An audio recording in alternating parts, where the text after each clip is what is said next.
I will allow limited comments on that message, 3 from the majority side and 3 from the minority side, each speaking for 3 minutes.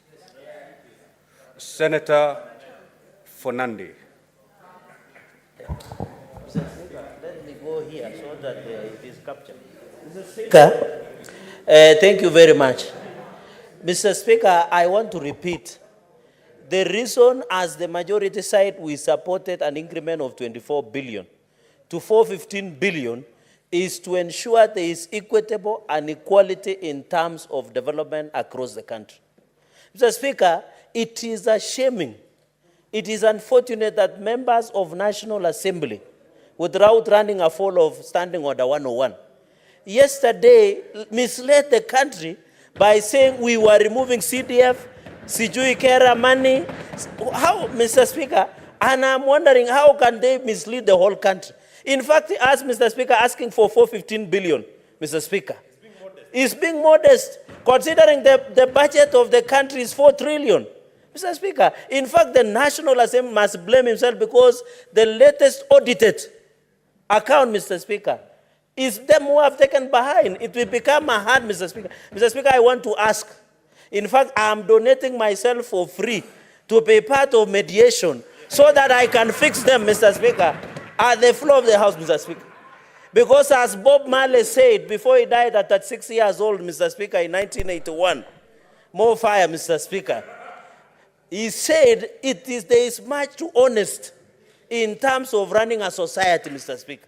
I want to challenge, and I know the National Assembly, Mr. Speaker, let us allow counties have for 15 billion.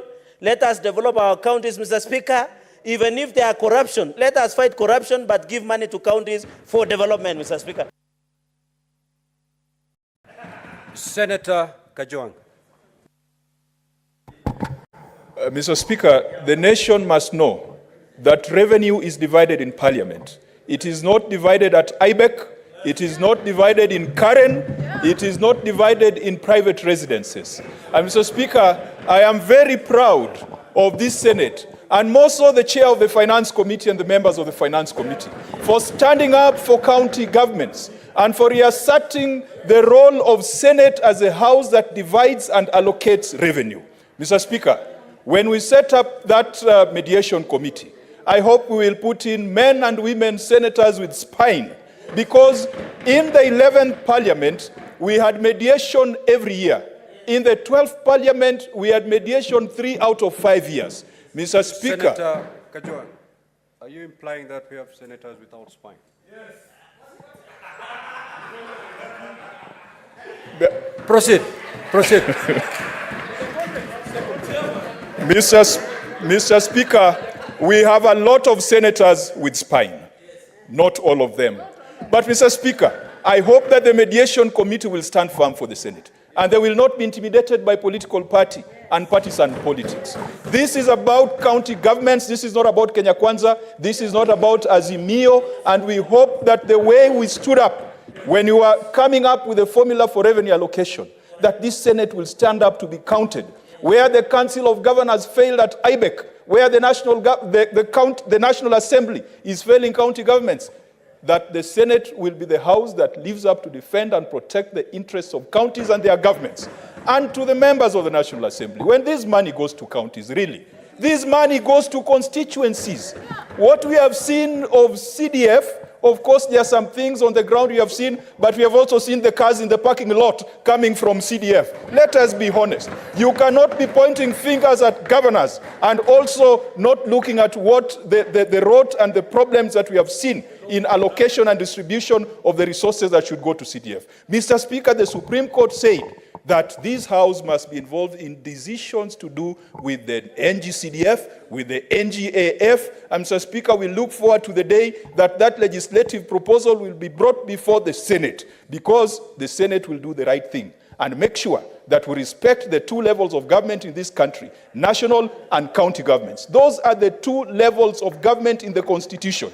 Those other creatures were of the past Constitution. Mr. Speaker, the Senate is going to do the right thing, and the men and women in that mediation committee, please Do not do what they did with Linturi. Shame on them. Shame.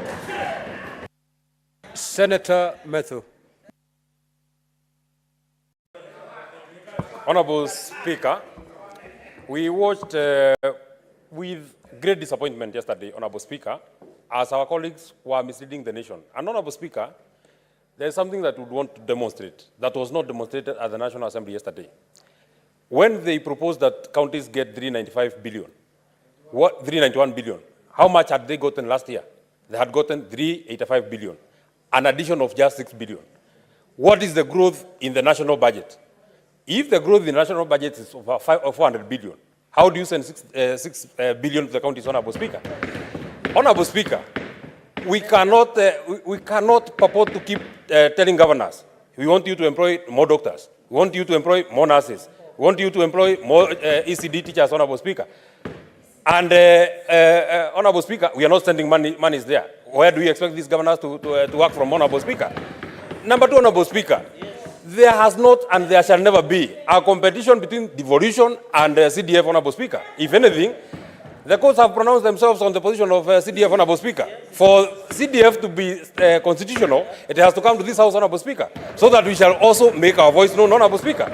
This argument cannot be one-sided, Honorable Speaker. That honorable members of the National Assembly, Honorable Speaker, are the umpires and they are the judges of who is working, who is not working. Where have you gotten approval that what is working is only NGCDF and GAV, Honorable Speaker, and devolution is not working, Honorable Speaker? Honorable Speaker, Honorable Speaker, we want medicine in our hospitals, Honorable Speaker.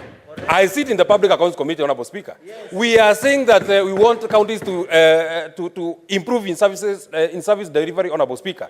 Much of the functions that we are saying should be pushed to the county governments. If we push services to the county government without resources, how are they expected to offer these services, Honorable Speaker? Finally, they say when you want to kill a dog, you give it a bad name. Now, devolution is being killed because of a malpractice here, another malpractice there, another malpractice there. Honorable Speaker, Honorable Senator Kajwang and I sit in a committee called Public Accounts Committee. We have seen governors who have gotten unqualified audit opinions, Honorable Speaker. It is to mean that devolution is working in some counties, Honorable Speaker.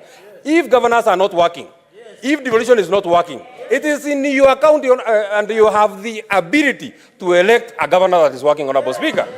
We cannot kill devolution because we have a bad governor, we have a raw governor somewhere, Honorable Speaker. We cannot, Honorable Speaker, we had a member of parliament is complaining that a governor is disrupting. Your time is up, Senator Ledama or Lekena.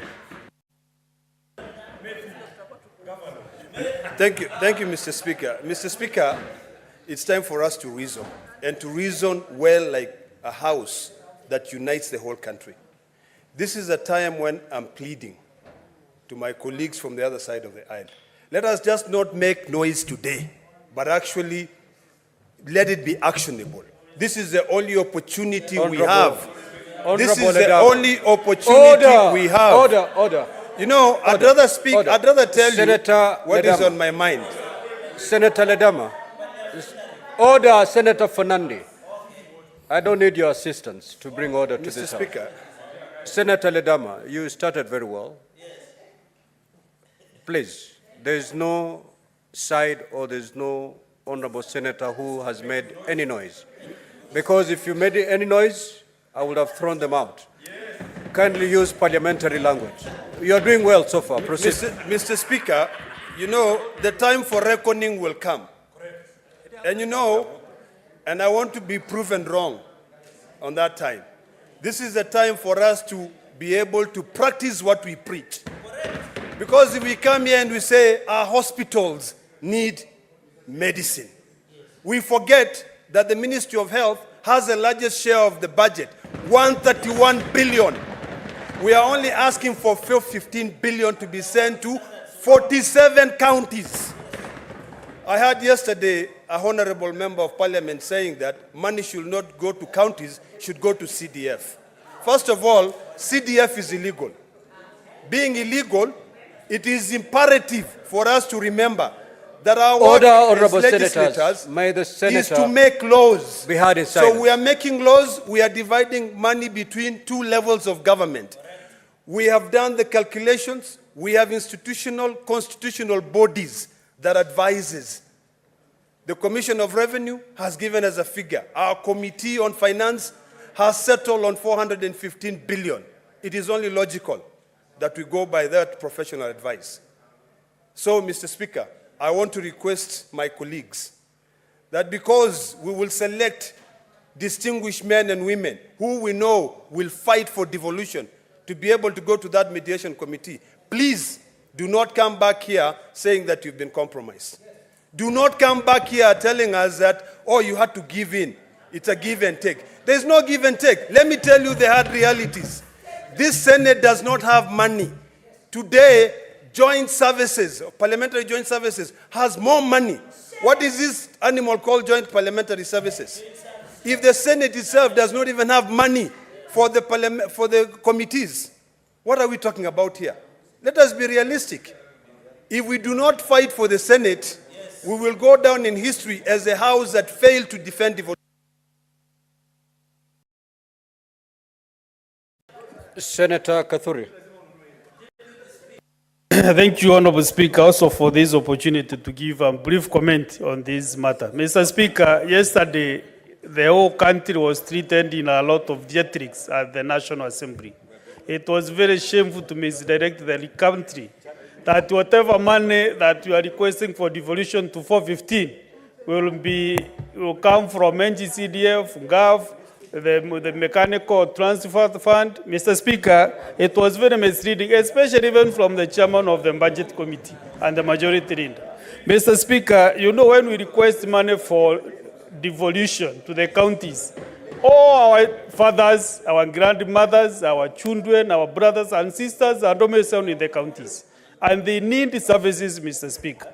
Mr. Speaker, looking at the list that you have just learned from the honorable members of the County Assembly, those are seasoned budget and appropriation committee members, veterans who have been there for the last 3 terms.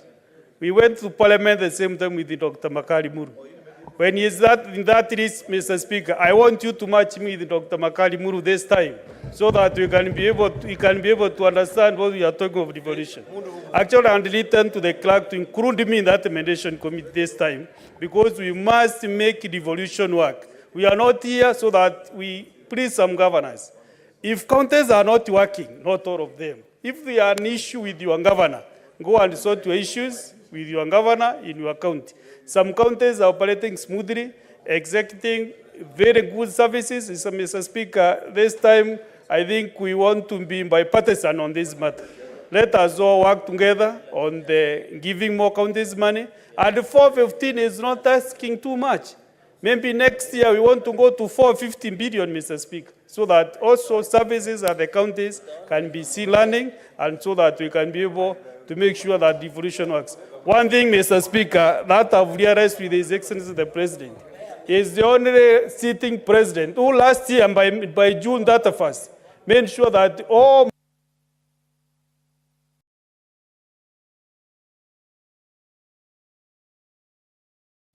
monies will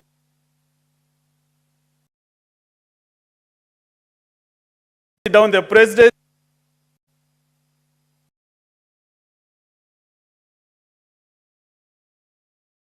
Senator Faki.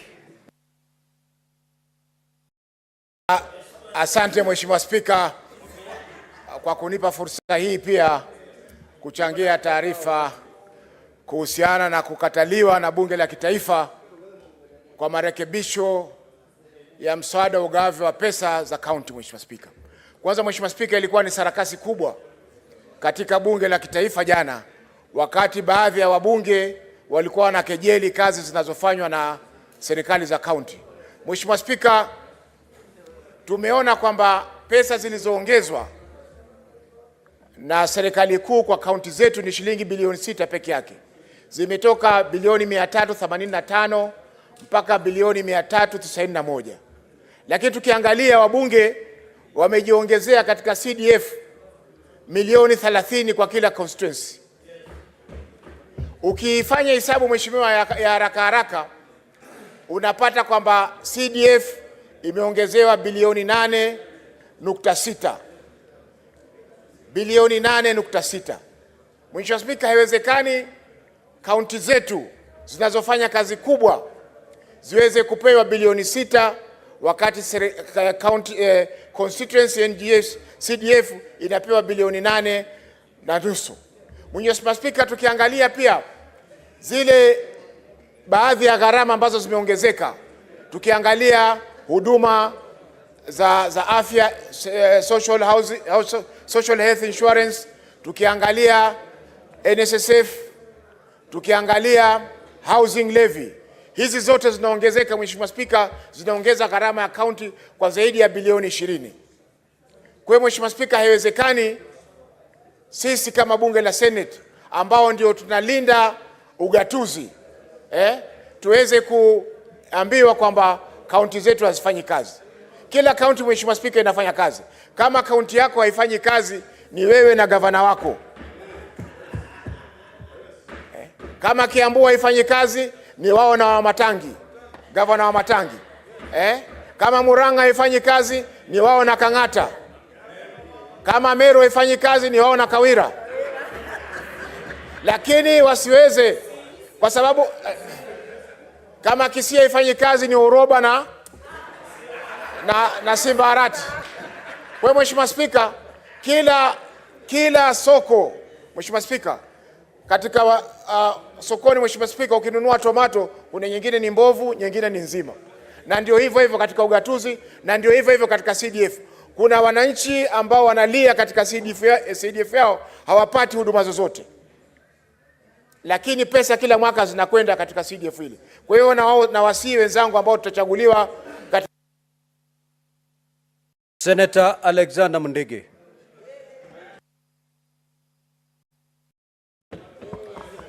Bwana Spika, ni aibu kubwa sana kwa wajumbe. Bwana Spika, Senator Mundigi, just hold it. Senator Mazayo, you've just crossed to the aisle. You have crossed. And you're not supposed to come in between the senator who is speaking and the chair. Proceed, Senator Mundigi. Asante Bwana Spika, ni aibu kubwa sana katika Kenya MP 349 kusema magavana wafanyi kazi. Wakati tunajua hao magavana 47 wako na maseneta wao na wanja sema wafanyi kazi. Tumesikia hata MP wengine wakisema hata MC wakipatiwa pesa ipelekwe kwa CDF. Tukasindwa, kazi yao ni kazi gani? Na wametupatia aibu. Anja ya seneta na gavana ni sisi maseneta tunafaa tujue magavana wafanya kazi ama wafanye kazi. Kwa hivyo naomba wale watu tutachagua wakienda pale kusungumusia ukatusi wa counties na kutetea magavana ambayo wako na sinda ya mambo ya pending bill na wage bill, wao wamejikakamua kabisa wasiweze kuletwa down na hao watu. Kwa sababu ni kitu ya aibu sana kama MP afanye kazi, afai kusema gavana afanye kazi, hiyo ni kitu ya aibu. Kwa hivyo Bwana Spika, mimi naunga mkono wale watu wataenda kutetea sisi, wewe na usunjaa, lakini watuletee pesa. Kwa sababu tunajua mwaka uliopita tuliyopatia magavana pesa haikutosha na ikafanya mpaka county haijafanya ile kazi ya ukatuzi tunataka.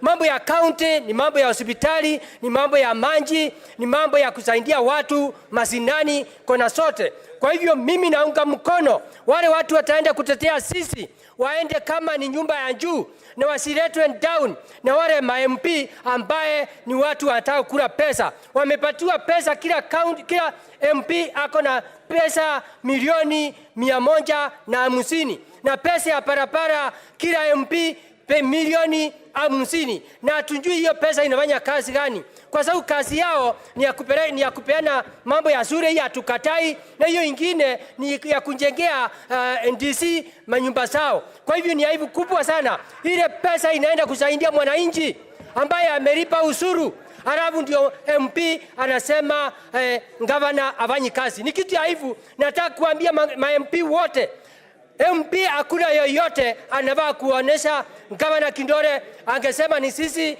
maseneta tunafaa tufanye hiyo kazi. Asante, naunga mkono bwana. Senator, order, honorable senators. Senator Eddie Okech.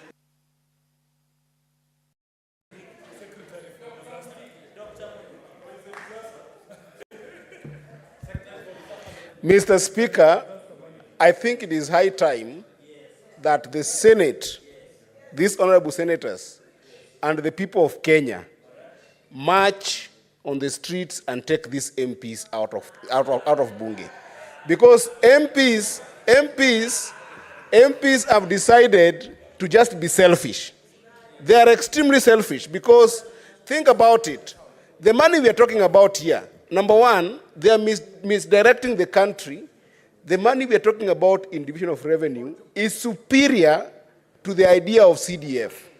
And the money we are talking about here, Mr. Speaker, has got nothing to do with CDF. The senators that you are seeing here, the people of the country should know that these senators are not selfish compared to the members of National Assembly, because the senators are fighting for money to go to the people. It's not the money that the senators are going to control. These monies are going directly to counties and to the people. But MPs are seeking to ring-fence money that they're going to control, that they're going to use for their own benefit. And number two, Mr. Speaker, the money that we proposed as Finance and Budget Committee, Mr. Speaker, in reality, it is only 13% of the money that is going to be raised in this country as projected revenue.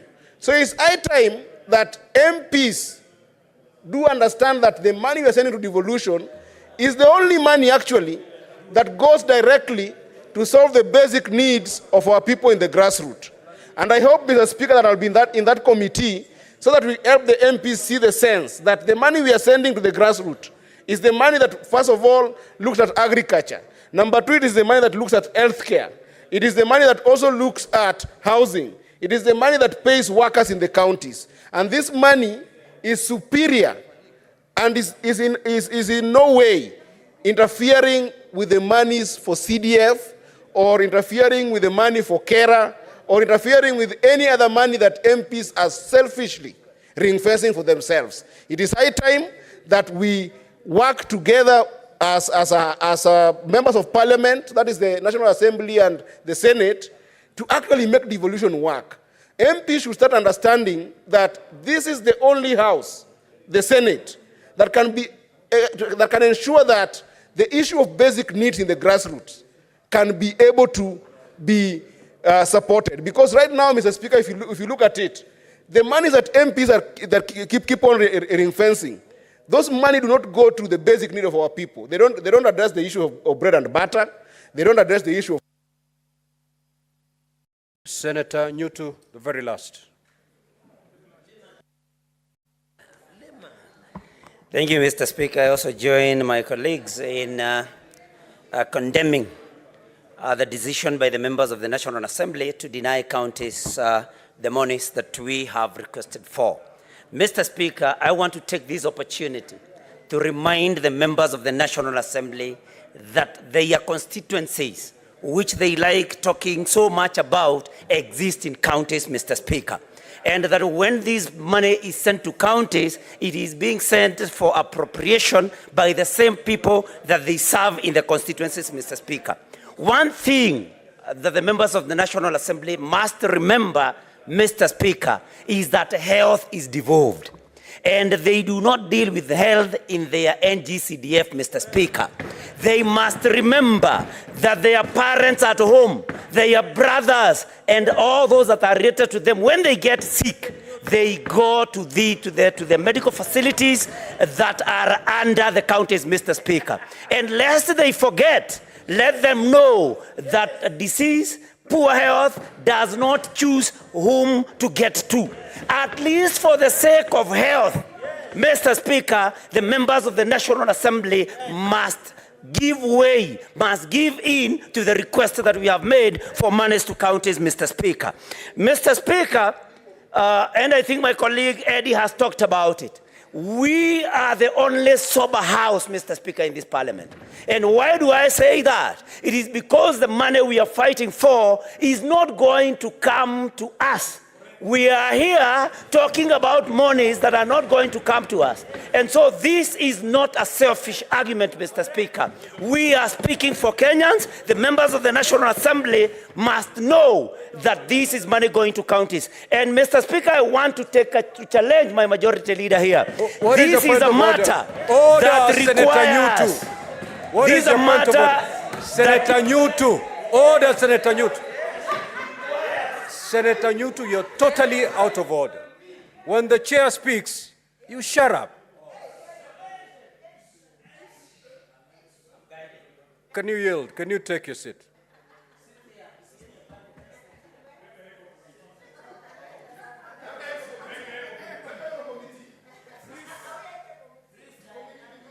Can you give the microphone to the majority leader, please? Thank you, Mr. Speaker. I know this is a very emotive issue. And for those of us that have been around this roundabout for a while, we know a few things about how to win and how to lose this battle. Mr. Speaker, did you hear the senator for Muranga, my good friend, Senator Joe Nyotu, have it on record and just pause that, Mr. Speaker, and reflect on the fact that our standing orders provide clearly for relations between both houses of parliament. We may have misgivings about certain members of the National Assembly, but I would wish to draw the attention of the House not to reduce this to be a battle between the National Assembly and the Senate, because certainly it is not. Mr. Speaker, the senator from Muranga has gone on record saying this is the only sober house. That implies that there is a sober and a drunk house. I don't think, Mr. Speaker, that such comments, Order, Mr. Speaker. Order, honorable senators.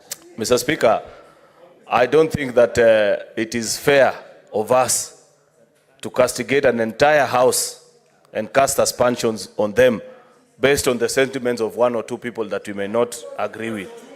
Finally, you know, Mr. Speaker, I'd wish to plead with colleagues. I know this is very exciting. I see Senator Sifuna is very happy about this and the rest. You know, Mr. Speaker, this is not a... Majority Leader, you have made your point of order. You did not... You are making a speech. Why am I being... Majority Leader, you've made your point of order. May I just make a rule? Order, senators, order. Senator Mogeni, order. Now, Senator Nyutu, while you're debating, however emotional you may be, let us use parliamentary language. The House that is called National Assembly is honorable just like the Senate. So when you're referring to the other House, please refer it with some decorum.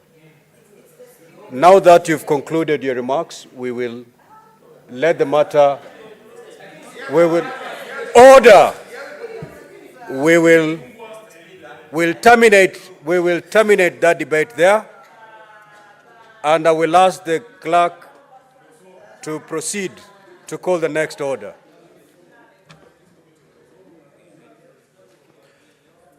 Before the clerk calls the next order, honorable senators, allow me to invoke Standing Order 45-2 to rearrange the sequence of today's order paper for the convenience of the House. We will move to handle Order 12 and thereafter resume normal flow.